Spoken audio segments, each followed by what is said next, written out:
नमस्कार प्यारे बच्चों। दोस्तों, एनसीईआरटी का एक प्रश्न है। एनसीईआरटी का प्रश्न है मेरे भाई, देखिएगा क्या कह रहा है।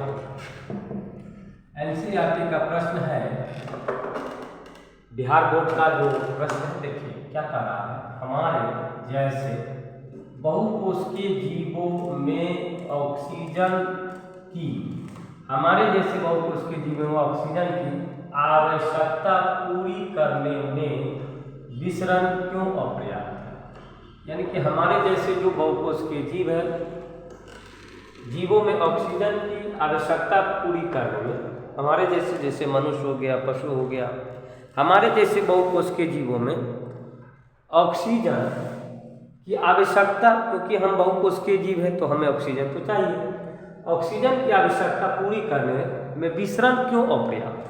जैसे हम एक जीव हैं, हम बहुकोशिकीय जीव हैं, तो हमारे में विसरण विधि से ऑक्सीजन पूरी क्यों नहीं हो सकता, क्यों अपर्याप्त।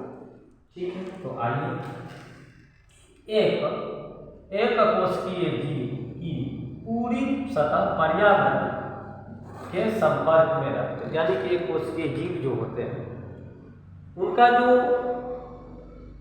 एक कोशिकीय जीव की पूरी सतह पर्यावरण के सीधे संपर्क में रहती है। अतः गैस का आदान प्रदान करने के लिए किसी विशेष अंग की आवश्यकता नहीं होती है।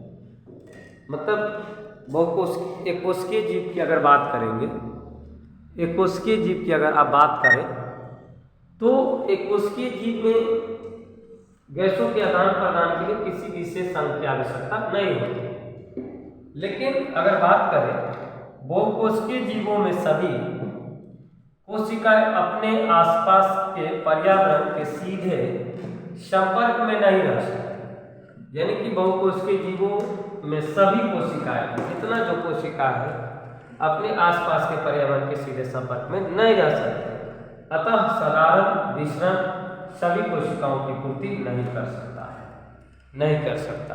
ठीक है प्यारे बच्चों, एनसीईआरटी का हम दूसरा प्रश्न देखने जा रहे हैं। दूसरा प्रश्न की अगर आप बात करें तो दूसरा प्रश्न है मेरे प्यारे बच्चों, प्रश्न संख्या 2 की बात करें तो प्रश्न संख्या 2 ये बोला जा रहा है कि कोई वस्तु सजीव है, इसका निर्धारण करने के लिए हम किस मापदंड का उपयोग करें।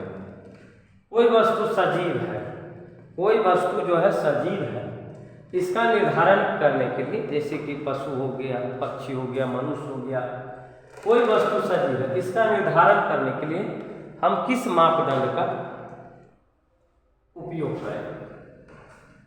तो जीवन अनुरक्षण के लिए, यानी कि जीवन को मेंटेनेंस रखने के लिए,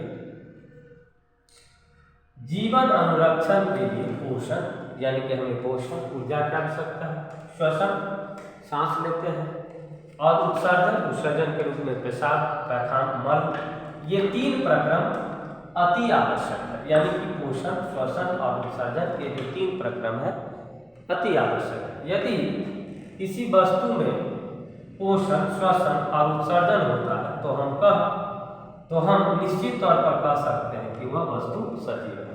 अगर किसी वस्तु में पोषण, श्वसन और उत्सर्जन होता है, ये 3 प्रक्रम अति आवश्यक, अगर ये 3 प्रक्रम होता है तो हम निश्चित तौर पर कह सकते हैं कि वो वस्तु जो है, वो जो वस्तु है वो सजीव है। ठीक है दोस्तों,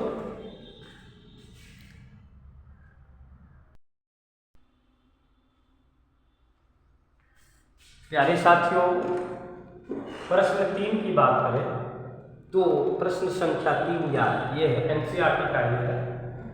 प्रश्न संख्या 3 कहता है, किसी जीव द्वारा किन कच्ची सामग्रियों का उपयोग किया जाता है। यानी कि कोई जीव है तो उनके द्वारा किन कच्ची सामग्रियों का उपयोग किया जाता है। तो किसी जीव द्वारा निम्नलिखित कच्ची सामग्रियों का उपयोग किया जाता है। जैसे बात करें तो ऑक्सीजन यानी कि O2, जल यानी कि H2O, सूर्य का प्रकाश, भोजन यानी कि ऊर्जा, और कार्बन डाइऑक्साइड यानी कि CO2। ठीक है प्यारे बच्चों, प्रश्न संख्या 3 का ये जवाब था। अब हम प्यारे बच्चों, प्रश्न संख्या बात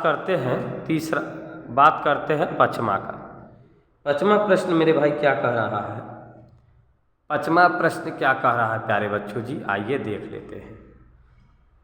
पचमा जो प्रश्न है क्या कहता है, आइए देखते हैं। देखिए, जीवन के अनुरक्षण के लिए आप किन प्रक्रमों को आवश्यक मानेंगे? यानी कि जीवन के अनुरक्षण के लिए, मेंटेनेंस के लिए किन प्रक्रमों को आवश्यक मानेंगे? देखिए, जीवन के अनुरक्षण के लिए जो प्रक्रम आवश्यक माने जाने चाहिए वो है जैसे कि पोषण, श्वसन, परिवहन और उत्सर्जन। इसी के साथ दोस्तों इसमें 4 प्रश्न था, चारों प्रश्न का जवाब हमने दिया। नमस्कार बच्चों, अगर आपको ये वीडियो पसंद आए तो अपने दोस्तों में शेयर जरूर करेंगे और चैनल को सब्सक्राइब कर लेंगे। नमस्कार बच्चों।